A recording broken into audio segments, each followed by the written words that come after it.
حدیث قدسی میں اللہ تبارک و تعالیٰ نے ارشاد فرمایا الصوم لی وانا اجزی بہ۔ تو اس کے اندر ترجمہ کرنے والے فرماتے ہیں کہ اللہ تبارک و تعالیٰ ارشاد فرماتا ہے کہ روزہ میرے لیے ہے اور اس کی جزا میں خود ہوں۔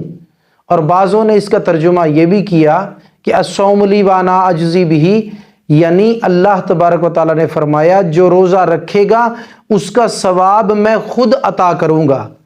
یہاں پر ہمیں پتہ چلا کہ اگر وہ ثواب خود عطا کرے گا تو اس کا مطلب یہ ہے کہ وہ جو ثواب عطا فرمانا چاہتا ہے وہ واقعی کوئی بہت بڑا ثواب ہے اور کوئی بہت بڑا اجر ہے جس کو رب عز و جل خود اپنے دست قدرت سے عطا فرمانا چاہتا ہے۔ اور دوسرے میں تو بات ہی ختم ہو گئی، فرمایا کہ روزہ میرے لیے ہے اور اس کی جزا میں خود ہوں، یعنی کہ جو روزہ رکھے گا میں خود اس سے ملاقات کروں گا، اس کو اپنا وصال عطا کروں گا۔ میرے دوستو، جس کو رب مل گیا اس کو سب مل گیا۔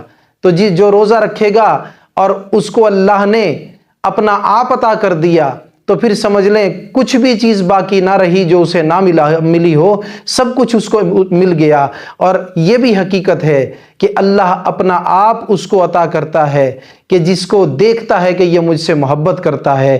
اور روزہ اللہ تبارک و تعالیٰ کے لیے بھوکا رہنا، پیاسا رہنا، ایک حد سے دوسری حد تک کچھ نہ کھانا اور نہ پینا، اور اپنی نظر کا پرہیز کرنا، اور اپنے کانوں کا پرہیز کرنا، اور اپنی زبان کا پرہیز کرنا، اور اپنے ہاتھوں اور پاؤں کا بھی روزہ رکھ کر ان کا بھی پرہیز کرنا۔